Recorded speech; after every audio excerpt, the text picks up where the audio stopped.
Matahari belum terlalu tinggi, lapak sederhana milik Rojak sudah ramai pembeli. Aroma tape singkong menyengat manis di udara, wajah-wajah puas menyambut setiap bungkusan yang keluar dari ember plastik besar. Masya Allah, oh, enak banget Rojak. Ini tuh tape paling manis yang aku makan. Padahal cuma singkong biasa ya. Kamu itu fermentasi pakai apa sih? Kok bisa legit banget? Itu sih rahasia dapur kuning sih. Tapi ya gitulah, kalau udah bisa racik sendiri dari awal hasilnya itu gak bakal bohong. Asal niat pasti manis jadinya. Mas, Buning sih sampai bawa tetangga satu RT buat nyicip. Nih lihat, stoknya tinggal separuh. Kayaknya minggu depan kita harus produksi 2 kali lipat deh. Loh iya bener juga. Alhamdulillah ya, rezeki kita Bu mulai lancar. Gak nyangka tapi beginian bisa bikin dapur kita itu ngebul lagi. Tapi itu tuh singkong dari mana sih, Jak? Soalnya kemarin aku beli dari pasar. Singkongnya keras banget, gak bisa lembut kalau dimasak biasa. Iya, aku juga heran loh mas. Singkongnya empuk, manisnya alami pula. Kamu beli dari mana sih? Aku gak pernah lihat kamu bawa pulang singkong sebanyak ini. Ya beli di langganan barulah. Di tempat langganan lama itu harganya naik Bu. Aku itu cari jalur lain. Yang penting kan hasilnya gak mengecewakan, iya kan? Iya sih, selama tapenya enak, aku nggak peduli singkong dari mana. Tapi jangan-jangan kamu punya kebun sendiri ya di belakang rumah. Iya, kalau emang punya kebun, aku harus tahu mas. Tapi ya udahlah, yang penting gak nipu orang. Soalnya makanan itu masuk ke perut orang, tanggung jawabnya gede. Ya elah, kamu itu betul-betul deh.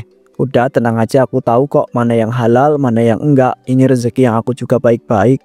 Ya udah, aku pulang dulu ya. Nanti sore balik lagi bawa Bu Ei sama Bu Ani. Mereka pengen nyoba juga. Jangan habis dulu ya.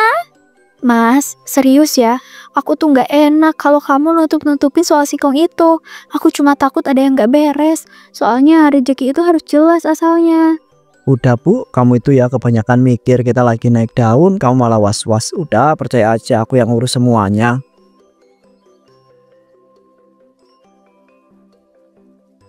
Uap kukusan belum reda, tapi rasa curiga mulai mengendap di benak Minah. Di dapur kecil itu, ia memberanikan diri membuka pertanyaan yang sejak tadi mengganjal. Mas, ini sebenarnya singkongnya dari mana sih mas? Sejak kapan kita punya langganan baru? Aku nggak pernah lihat mas bawa singkong sebanyak ini. Itu aku dari kampung sebelah, ada petani yang buka lahan, katanya boleh ambil sendiri, murah juga, jadi lebih untung, gak usah khawatir. Tapi tiap malam mas keluar rumah, pulang-pulang pagi. Aku juga sempat lihat baju mas penuh tanah. Emangnya harus ke kebun juga ya mas? Ya aku kesana subuh-subuh Bu. Kalau siang pasti udah banyak yang nyari. Aku itu pengen dapat singkong yang segar, biar hasil tapenya itu maksimal. Aku ngerti mas, cuma aku takut aja kalau ternyata singkong itu dari kebun bebas gimana? Soalnya makanan itu tanggung jawabnya besar. Bu, jangan terlalu ribet ya. Semua orang juga cari untung selama tapenya itu enak yang orang suka. Buat apa diributin toh? Gak usah dibesar-besarin. Aku nggak nyalahin mas, aku cuma pengen tahu bahan yang sebenarnya. Aku bantu tiap hari, tapi aku nggak tahu bahan dasarnya. Itu yang bikin aku was-was mas. Bu, sekarang bukan waktunya mikir hal-hal yang seperti itu. Kita lagi rame orderan ini. Kalau terlalu banyak tanya nanti rezekinya kabur loh. Mas, kita punya anak. Kalau suatu saat ada yang tahu dan nuduh kita curang gimana? Aku takut mas, takut semua itu terjadi. Orang gak akan tahu kecuali ada yang buka suara. Dan aku itu harap orang rumah tahu kapan harus diam dan kapan harus bantu. Baik mas, tapi semanis apapun tapenya, aku tetap nggak tenang kalau tiap gigitan isinya rasa curiga. Kalau begitu pilih aja Bu, mau tetap bantu atau diam, yang penting usaha kita ini nggak boleh berhenti. 2 jam kemudian. Langkah Rojak menyusup di antara semak gelap kebun singkong, suara serangga dan juga ranting patah menemani. Ia menggali cepat. Akhirnya sampai juga, yang penting jangan ada yang lihat, aku cuma ambil sedikit, cuma buat dagangan besok, gak ada yang bakal rugi kan. Ini masih muda, empuk banget, pas buat tape. Kalau terus begini, aku itu gak perlu singkong mahal dari pasar, cuma tinggal datang aja dan juga gali. Tiap malam 1 karung cukup buat 2 hari produksi, modalnya kecil, untungnya gede, asal Minah gak ikut campur aja. 5 menit kemudian. Rojak pun tetap melanjutkan aksinya. Walaupun dulu kakek pernah bilang jangan ambil dari kebun ini, katanya kebun lama, bekas pemujaan. Itu kan cuma mitos kampung. Tapi itu pohon masih ada ya, masih kayak dulu, daunnya gak pernah rontok, aneh juga. Tapi bodo amat lah, bukan urusanku. Berat juga, tapi kalau udah jadi tape dan kejual semua bisa dapat untung ratusan ribu deh. Gak ada yang bisa ngalahin rezeki begini. 2 jam kemudian. Besok pagi Mina pasti tanya lagi, tapi biar aja lah, yang penting dia itu gak lihat aku tuh ambil dari sini. Aku udah tahu cara nutupin jejaknya. Kalau terus lancar aku itu bisa buka cabang lapak, bisa ekspor ke warung-warung. Gak bakal ada yang tahu ini semua dari hasil tebeng. Yang penting gak ada yang lihat, gak ada yang tahu, dan semoga gak ada yang marah. 5 menit kemudian. Akar yang dicabut paksa suatu saat akan mencari jalan untuk kembali dengan cara yang tak terduga. 2 tahun lalu Rojak duduk di ujung lapak kosong, tape-tape buatannya tak dilirik oleh satupun para pembeli. Wajahnya lusuh, tangan masih bau ragi, dan juga lidah orang yang lebih suka tape pabrikan yang lebih murah. Bu, lihat tuh si Rojak, masih aja jualan tape. Mana ada yang mau beli? Sekarang itu orangnya lebih suka beli yang udah dikemas, bersih dan murah pula. Iya bener, tapenya juga keras, asam lagi. Mau dikasih ke orang lain juga malu. Mending dikasih ayam aja, iya nggak Bu? Kenapa semua orang yang ninggalin aku ya?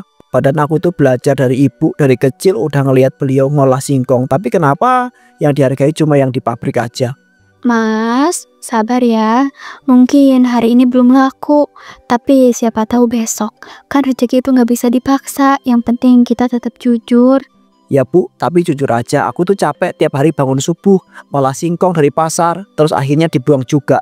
Modal numpuk gak balik-balik. Kita masih bisa usaha yang lain, Mas. Mungkin bukan tape, kita bisa cobain gorengan atau apa gitu. Jangan terlalu keras kepala ya. Aku gak mau berhenti, aku cuma butuh bahan yang lebih bagus. Singkong pasar itu keras, tua, gak cocok buat fermentasi. Tapi aku itu gak punya duit buat beli dari kebun bagus. Hei Roja, berhenti aja jualannya. Gak ada yang mau beli tape kampungan kayak gitu. Ini tuh zaman now, gak kayak zaman dulu. Suatu hari nanti semua orang itu bakal ngantri buat beli tape buatan aku. Tapi kalau mereka itu gak peduli dari mana asalnya, aku juga bisa tutup mulut deh. Mas, jangan sampai karena kecewa Mas jadi nekat ngelakuin hal yang gak baik. Aku gak mau Mas berubah. Kalau dunia cuma lihat hasil, aku tuh harus cari jalan yang bisa menunjukkan hasil itu. Biar caranya itu gelap asal tujuannya terang. 3 hari kemudian. Siang itu panas menyengat di antara obrolan warga desa. Terselip amarah kecil dari pemilik kebun yang merasa hasil panennya mulai berkurang. Saya udah cek 3 hari berturut-turut, tanaman saya tinggal setengah, tapi gak ada bekas dicabut pakai alat berat. Ini pasti orang kampung sini sendiri. Oh, emangnya singkongnya hilang Pak? Jangan-jangan rusak kena hama itu atau tumbuhnya ke arah dalam? Kuning sih, ini bukan soal hama, ini jelas-jelas dicabut manual. Gak cuma 1-2 malam hari. Tanah bekas cangkulan masih basah waktu saya lihat subuh. Jangan-jangan teh ada yang sengaja maling Pak. Tapi siapa ya? Kayaknya warga sini mah nggak ada yang dagang singkong. Tapi lapak tape Rojak ramai banget akhir-akhir ini. Katanya dia produksi sendiri. Apa mungkin dia punya kebun sendiri ya?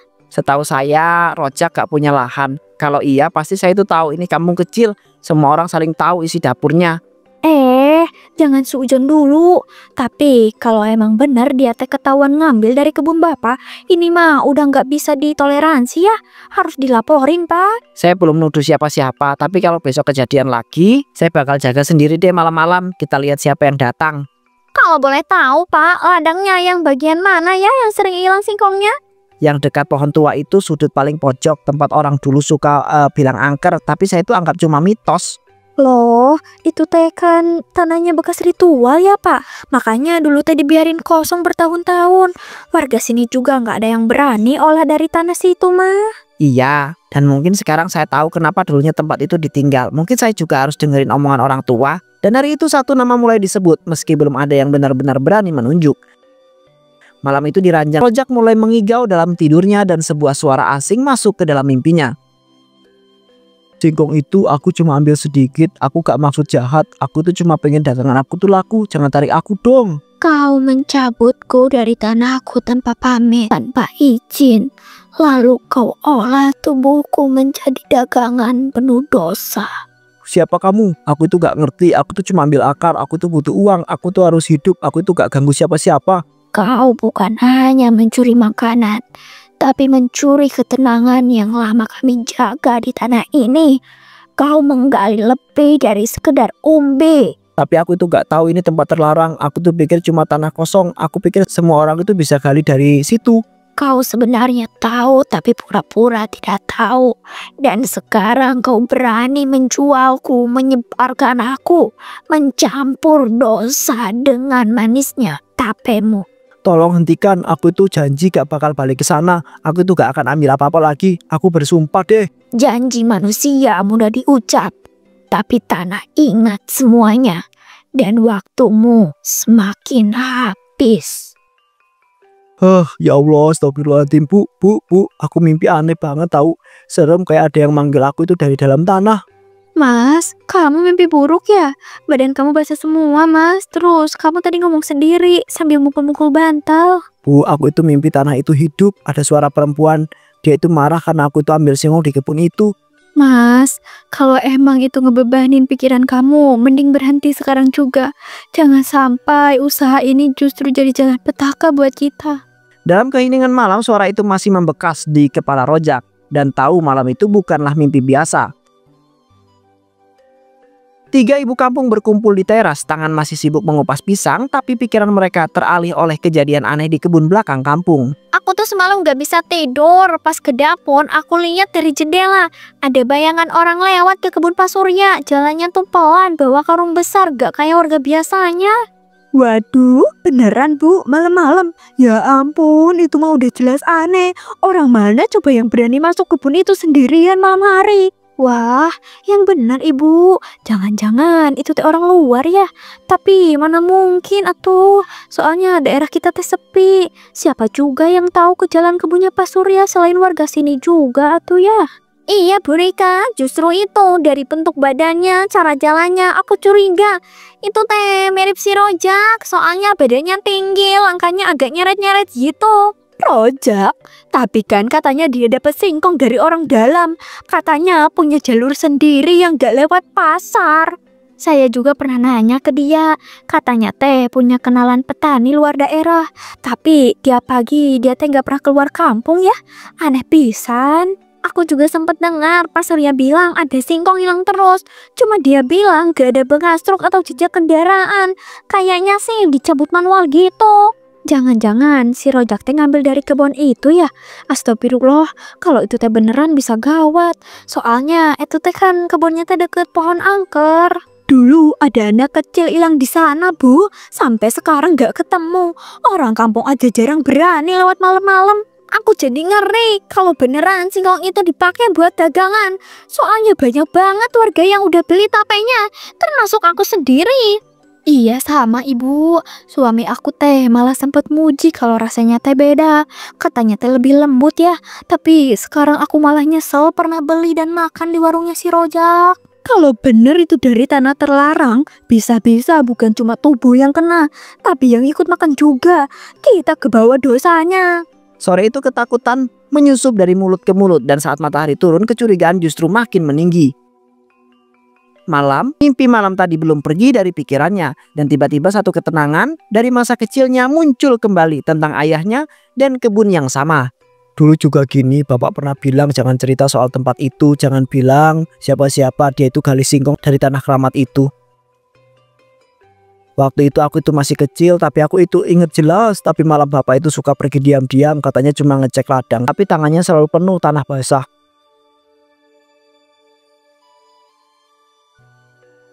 Jangan pernah ke kebun belakang ya Jak. Jangan tanya kenapa, itu bukan ladang biasa. Itu ladang yang cuma bisa dipanen orang nekat. Tapi kenapa Pak? Kan enak singkongnya, Ibu juga suka gorengnya. Kenapa Bapak sembunyi-sembunyi? Karena gak semua makanan yang enak itu halal jalannya Jak. Kadang kita pikir rezeki padahal itu hukuman yang ditunda. Tapi ternyata aku itu lupa, aku mengulangi semua yang bapak pernah lakukan. Bahkan lebih parah, aku bukan cuma gali tapi menjualnya. Kali ini bukan mimpi, tapi aku tuh ngerasa bapak itu mau ngingetin aku. Mungkin udah terlambat. Kenangan bukan sekedar cerita, kadang ia datang kembali untuk memperingatkan. Pagi belum lama datang, tapi suasana di depan rumah Rojak sudah memanas. Beberapa warga berdiri tepat dengan wajah yang tegang. Mas Rojak, keluar dulu sebentar. Kita mau tanya soal tape yang kamu jual kemarin. Soalnya Bu Wati masuk angin parah, bawa muntah dari semalam. Loh, serius Bu? Astagfirullahaladzim, aku juga heran. Soalnya tapenya biasa aja. Aku sama istri aku juga makan kok, gak kenapa-kenapa. Tapi Bu Wati teh muntah-muntah, perutnya juga melilit. Katanya teh dia terakhir makan teh tape dari kamu. Udah itu aja. Ya ampun, saya ikut prihatin ya Bu dengernya. Tapi kita juga nggak ngerti Bu. Bisa aja Bu Wati kecapean atau salah makan yang lain mungkin. Nih, ini tapenya. Kamu lihat aja warnanya, kuning aneh kayak puncet dan bau alkohol tajam banget. Ini bukan fermentasi biasa. Mungkin pas nyimpen di rumah Bu Wati terlalu panas kali ya. Soalnya kalau tape itu dijaga suhunya bisa langsung rusak. Tapi itu teh bukan cuma Bu Wati. Anak saya juga pusing dan muntah setelah makan tape yang sama Rojak. Padahal sebelumnya dia sehat-sehat aja, nggak kenapa-napa. Ya Allah, kami nggak ada maksud kayak gitu Bu. Kita jual seperti biasa, nggak ada yang kita ubah atau ganti. Mas, kita semua tahu kalau sekarang dagangan kamu laris. Tapi jangan sampai karena pengen untung banyak kamu nekat campur-campur bahan yang gak jelas. Saya nggak pernah curang Bu. Sumpah demi Allah, saya itu kerja keras dari subuh demi keluarga. Jangan nuduh sembarangan dong. Halah, emang ya orang curang mah selalu ngelak kalau dikasih fakta teh. Tapi inget ya, warga juga teh nggak bodoh. Hati-hati, kalau makin banyak yang kena, kita bakalan laporin ke Pak RT. Masih ada waktu buat ngaku dan bersih-bersih hati Mas Rojak. Karena yang kamu jual bukan cuma tape, tapi mungkin juga kotokan.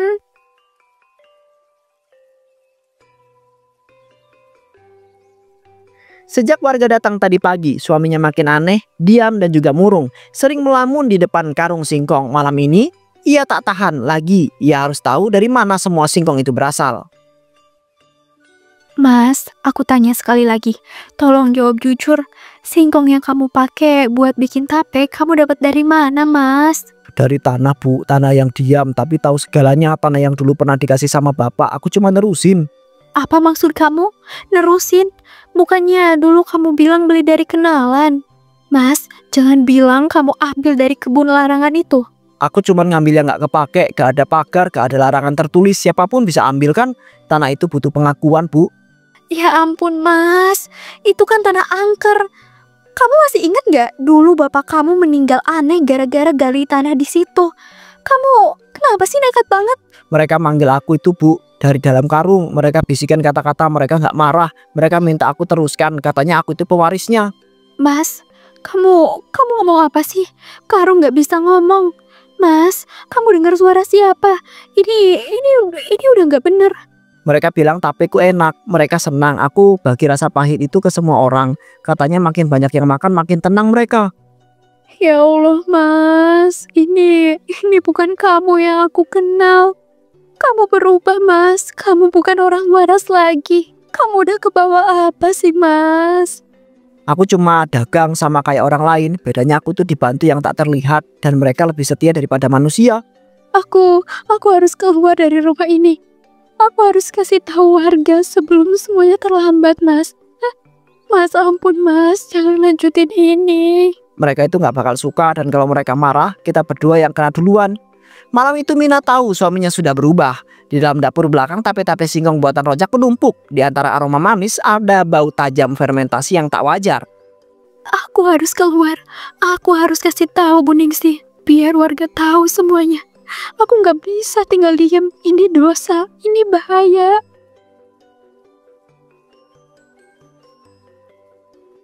Mau ke mana Bu? Mau ngadu ya? Kamu pikir mereka itu bakal nolong? Mereka itu semua juga makan tape itu. Mereka itu udah ikut. Aku nggak takut Mas. Ini udah nggak manusiawi. Suara-suara yang kamu dengar itu bukan petunjuk. Itu bisikan setan. Aku harus keluar dari neraka ini. Lihat ini, mereka bahagia, tapi ini hidup. Lihat, dia itu fermentasi sendiri tanpa ragi. Dia tahu siapa yang lapar dan serakah. Mas, istighfar Mas, taubat Mas. Kita bisa mulai dari awal lagi, jangan terusin ini. Aku takut Mas, aku gak mau kehilangan kamu. Kayak bapak dulu Mas, aku gak mau. Mereka itu marah, mereka bilang kamu itu pengkhianat. Katanya kalau kamu itu pergi semuanya berakhir, gak boleh ada yang keluar. Tolong, siapapun tolong. Mas Rojak, ya dia udah gila, tapenya beracun warga, tolong. Jangan dekati mereka, jangan sentuh tapeku. Mereka itu gak ngerti, mereka itu bakal rusak semuanya. Tiba-tiba salah satu ember fermentasi meledak kecil, menyemburkan cairan panas ke wajah Rojak. Oh, panas mataku mereka. Mereka bohong, mereka dusta. Oh. Tubuh Rojak terkapar di antara pecahan toples tape dan juga karung busuk. Cairan fermentasi membakar wajahnya. Dosa yang ditanam dalam tanah akan kemudian tumbuh menjadi azab yang tak bisa dipanen oleh siapapun.